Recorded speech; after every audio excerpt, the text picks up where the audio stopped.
भाभी और देवर का संबंध भी बड़ा प्यारा होता था, बहुत प्यारा। और आजकल मॉडल जमाना जब से हुआ तब से तो महाराज जब मॉडलिंग ने तो सब दुनिया ही बर्बाद करके रख दी। हाँ, आजकल नहीं घर में समझ में आता कि को देवरो को भाभी, आजकल नहीं समझ में आता है, क्योंकि दुनिया ही इतनी विचित्र हो गई है, बहुत विचित्र दुनिया। एक समय की बात बताएं, त्रेता युग में जब मैया सीता का हरण हो गया था, बुजुर्गों ध्यान से सुनना, त्रेता युग में जब मैया सीता का हरण हो गया था, जब रावण सीता को चुरा करके ले गया, तो महाराज लक्ष्मण जी हनुमान जी के साथ चले सीता जी की खोज करने के लिए।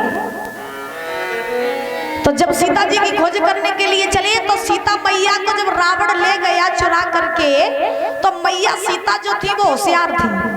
तो जब रावण लेकर के गया तो सीता जी ने जिस रास्ते से सीता जी गई, तो कहीं अपनी चूड़ी उतार करके फेंक दी, कहीं अपनी पायल उतार करके फेंक दी, कहीं नाक की नथुनी उतार करके फेंक दी, कहीं अपने चरण पादुका उतार करके फेंक दी। ऐसे मैया, क्योंकि सीता जी ने सोचा कि अगर मैं ऐसे जाऊंगी तो मेरे राम हमें ढूंढ लेंगे। तब जब रावण ले गया सीता को चुरा करके, राम लक्ष्मण जितने भी लोग थे सीता जी की खोज करने के लिए निकले, हनुमान जी के साथ लक्ष्मण जी। तो लक्ष्मण जी आगे बढ़े, हनुमान जी ने देखा कि दूर एक चूड़ी पड़ी है, तो हनुमान जी ने वो चूड़ी उठाई, लक्ष्मण जी को दिखाई, बोले भैया ये चूड़ी किनकी? तो लक्ष्मण जी ने कहा भैया हनुमान जी तो मेरी भाभी की है।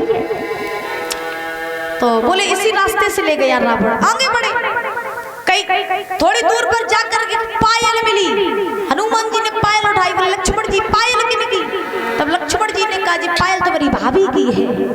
और आगे बढ़े, चरण पादुका मिली, बोले जगन की?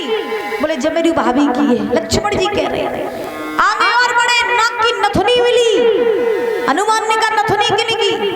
तब लक्ष्मण जी ने कहा भैया जब शायद मेरी भाभी की हुई है, लेकिन हमें कन्फर्म पता नहीं,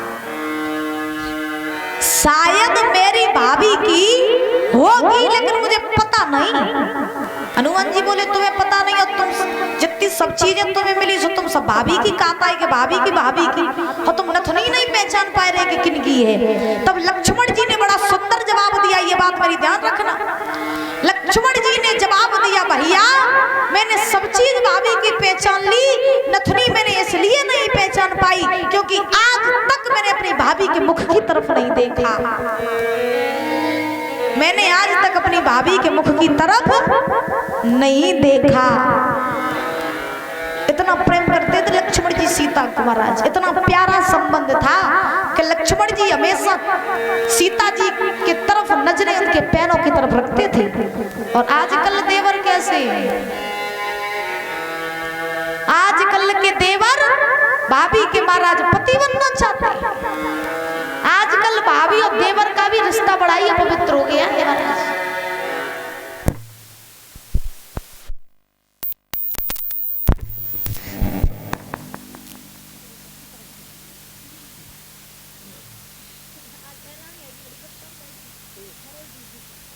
मनोज दी भगवान की। तो उसी समय आज दुशासन ने द्रौपदी से कहा मेरे साथ चलो, द्रौपदी बोली नहीं जाएंगे। तो दुशासन ने केस पकड़ लिए द्रौपदी के, केस पकड़ करके खींच करके ले जाने लगा। द्रौपदी समझ गई कि आज मेरी लाज बचने वाली नहीं है। जब महाराज दुशासन केस पकड़ करके ले गया, द्रौपदी खिंचती हुई जा रही हस्तिनापुर की गलियों में। वो द्रौपदी जिसके रूप को देखने के लिए देवता भी तरसते थे, आज वही द्रौपदी हस्तिनापुर की गलियों में खींची जा रही है।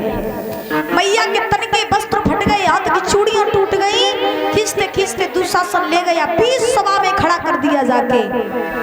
जब बीच सभा में खड़ा किया महाराज, तो खड़ा करने के बाद में द्रौपदी ने देखा कि उस सभा में मेरे पांच पति, मेरे बाबा, ससुर, भीष्म, गुरु, द्रोणाचार्य, बड़े बड़े राजा महाराजा बैठे।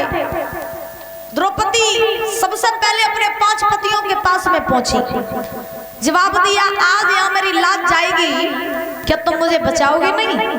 अरे मुझे ये अभिमान था कि मैं 5 पतियों की नार हूँ, मेरे 5 पति हैं, तो संसार में मेरा कोई कुछ बिगाड़ नहीं सकता है। और आज इस बीच सभा में हम नगिन किए जाएंगे तो तुम बैठ करके यहाँ देखोगे तमाशा, मेरी लाज बचाओ। पांडवों ने गर्दन नीचे झुका ली। तब तक दुर्योधन ने जवाब दिया आ गई तुम, अब तुम्हें नहीं छोड़े द्रौपदी। बदन की याद करो जब तुमने हमसे कहा था कि अंधे बाप की अंधी औलाद पैदा हो, आज तुम्हें नहीं छोड़ेंगे।